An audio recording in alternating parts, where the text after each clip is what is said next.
Nouvelle Japan, je m'appelle Rose et bienvenue chez moi. Alors je m'appelle Rose, j'ai 22 ans. Du coup j'habite à Paris depuis 3 ans et demi, je suis originaire de Madagascar et du coup je suis mannequin et artiste plasticienne. Du coup l'appartement dans lequel je vis c'est assez rigolo parce qu'en fait mon père y a vécu étudiant avec ses 3 frères et ses amis. C'est un appartement du coup dans le 9e arrondissement que ma grand-mère a acheté dans les années 90 pour ses fils. Et en fait, on l'a gardé depuis. Il y a eu beaucoup de remaniements. En fait, tout a été retapé par mon père, mes sœurs, mes cousins et moi. On a essayé de tout refaire nous-mêmes. Et donc voilà, c'est un appartement fait maison, comme on dit. Alors là on est dans mon salon slash ma cuisine américaine. Donc c'est vrai que tout a été pensé par mon papa quand on a refait l'appartement. Il avait fait cette table qui du coup fait office de comptoir de cuisine, table à manger, bureau, apéro, voilà. Il y a ce frigo que j'ai peint moi-même avec lui. Bon, j'ai pas fait un super boulot mais on a tout couvert avec des souvenirs entre Paris, Madagascar et d'autres voyages. Et comme ici vous pouvez voir toutes mes céramiques que j'utilise tous les jours du coup. J'ai aussi fait récemment des petites passoires comme ça pour les fruits, les raisins, etc. Je trouve que c'est cool d'avoir un bel objet pour laver les fruits et légumes. Ça c'est mon bol préféré, moi j'ai une grande affection pour les baleines. Et du coup j'ai fait ce bol complètement tordu qui me faisait penser à des vagues avec une petite baleine. Alors voilà, c'est aussi la table de mon chat, il se met partout. Et puis ici c'est le petit coin nostalgie, du coup ma famille elle est loin. La carte de mon île, qui je le répète, est plus grande que la France, il faut le savoir. Personne ne me croit jamais, ça se voit pas forcément, mais voilà, c'est vraiment gigantesque.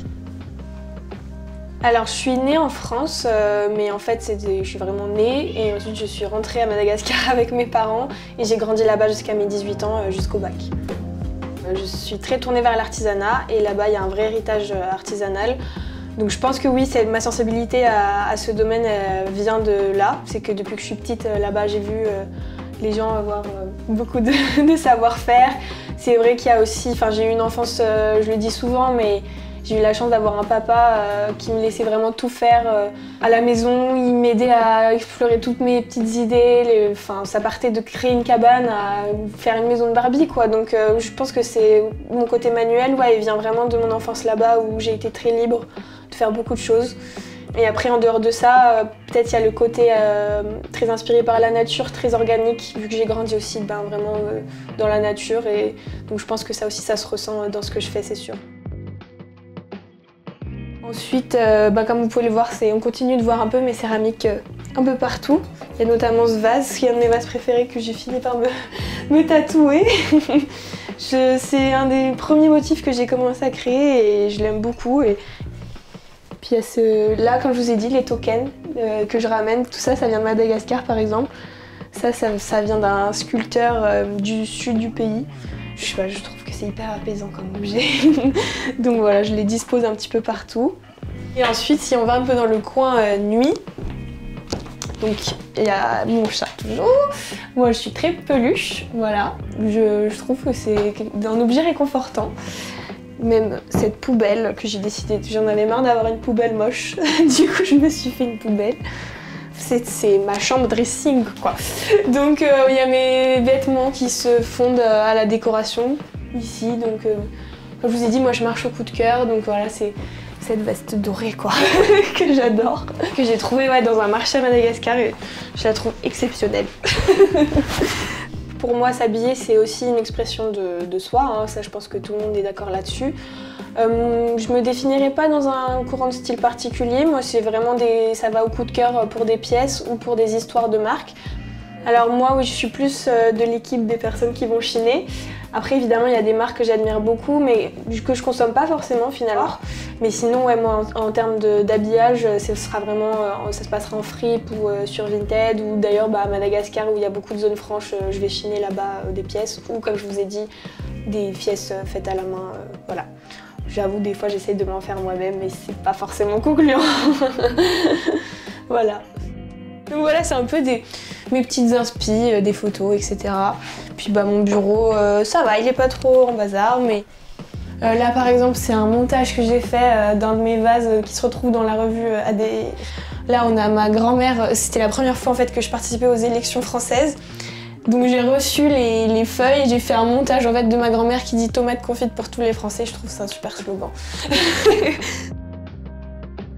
Je suis aussi quelqu'un qui utilise beaucoup les carnets. Donc là par exemple c'est carnet d'écriture, là c'est scrapbooking, là c'est carnet de lecture. Là, on en a un peu aperçu mes carnets de recherche, de croquis, etc. C'est des choses que j'aime bien feuilleter quand je m'ennuie, que je suis à la recherche d'un peu d'idées, d'inspiration. L'album photo, pareil, c'est le coin un peu nostalgie que je m'amuse à. Moi, c'est vrai que maintenant, depuis 2-3 ans, j'essaie de dessiner un petit peu tous les jours. Et sinon, j'aime beaucoup le matcha, je caresse mon chat et puis après, c'est parti quoi. Je fais ma petite routine skincare. Mais le matin, pour moi, c'est très important de bien se réveiller, avec l'esprit réveillé, dans des bonnes ondes positives.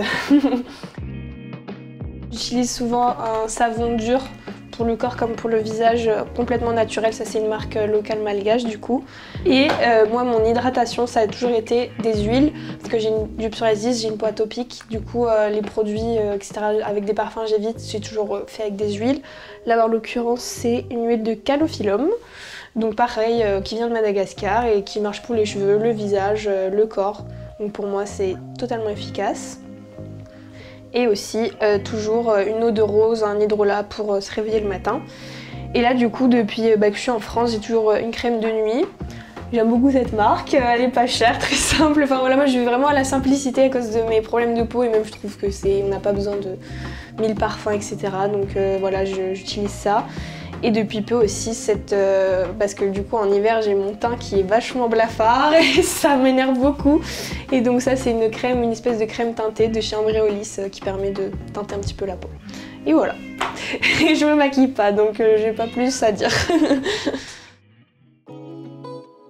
Alors moi du coup j'aime bien dire que le mannequinat c'est finalement intrinsèquement lié à mon travail d'artiste.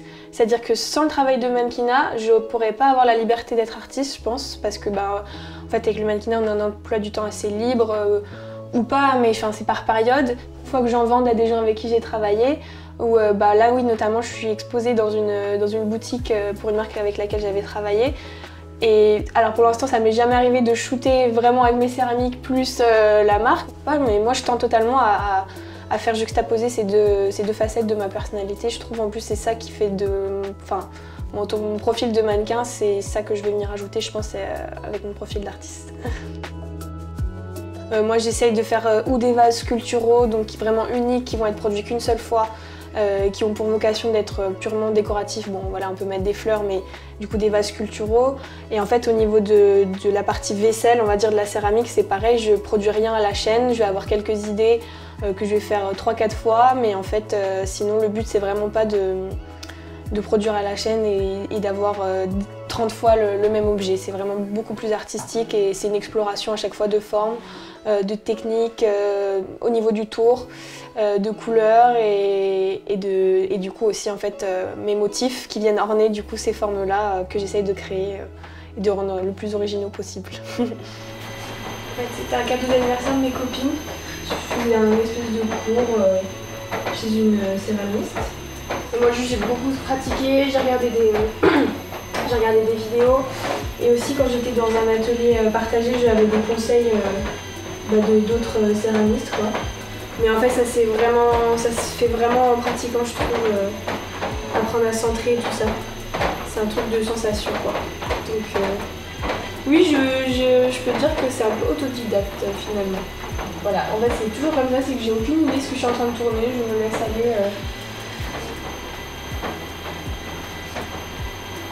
C'était pour plus être frustrée par le temps et le besoin de productivité. Là au moins ici en fait je peux passer des journées à tourner sans avoir de pièce finale, mais ça me dérangera pas quoi. Au moins je vais passer un bon moment et j'essaie d'arrêter de faire des pièces pour faire des pièces. Enfin, je l'ai jamais fait, mais je veux juste éviter de faire ça à l'avenir. Donc là, moi, au niveau de la direction artistique, ce que j'aime beaucoup faire, c'est des motifs que je crée moi-même On va le voir après dans mes carnets, j'essaie de créer des motifs à partir de formes un peu abstraites. Et ensuite, j'utilise tout le temps ce petit bouquin, le dictionnaire des combinaisons de couleurs, qui d'ailleurs on connaît, je crois, que j'aime beaucoup. Et en fait, qui permet de trouver des super combinaisons de couleurs originales. Moi, je trouve que c'est passionnant, toutes les possibilités qu'on a. Et là, c'est pareil, je trouve ça cool d'avoir plusieurs couleurs, plusieurs formes qui s'empilent ensemble. Et dans un intérieur, je trouve que c'est toujours joli. Et en fait, pareil, dans mon processus de peinture, il y a vraiment un truc aussi de, je vais pas dire mathématique, mais c'est un peu un algorithme. J'essaye d'être logique en fait dans l'apparition de chacune des couleurs, que ce soit bien alterné. Je sais pas trop comment expliquer ça, genre. Voilà, pareil, ça c'est une partie du processus super méditative. Beaucoup de gens me disent mais t'en as pas marre de peindre ça toute la journée, c'est pas trop long, mais en fait moi j'adore ça. Je trouve que c'est hyper. Alors moi c'est vrai que je suis très motivée par rapport à mon devoir envers mon pays d'origine qui est Madagascar. Ça c'est vraiment quelque chose qui m'anime tous les jours. J'ai toujours cherché de quelle façon je pourrais y parvenir. Et aujourd'hui je commence enfin à trouver, c'est qu'en fait là-bas il y a un vrai avènement pour le monde de l'art. C'est enfin en train de se mettre en place, d'être mis en avant. Et donc j'ai déjà commencé à participer à certains projets, mais je pense que c'est ça qui me tient le plus à cœur, et aussi de continuer de faire rayonner ce pays hors de l'océan Indien. Dans ce qui me motive vraiment, c'est ça, c'est de continuer à pouvoir faire rayonner mon pays à travers ce que je fais, et puis aussi donner un peu de tout ce que j'apprends ici, parce que j'ai vraiment énormément de chance d'avoir pu partir, de tout ce que j'ai pu apprendre ici là-bas à d'autres artistes qui sont là-bas, qui n'ont pas forcément eu l'occasion de partir ou quoi. Donc je dirais que ce serait ça, mes motivations, mes rêves. Voilà. Ça c'est un super bol pour faire du matcha.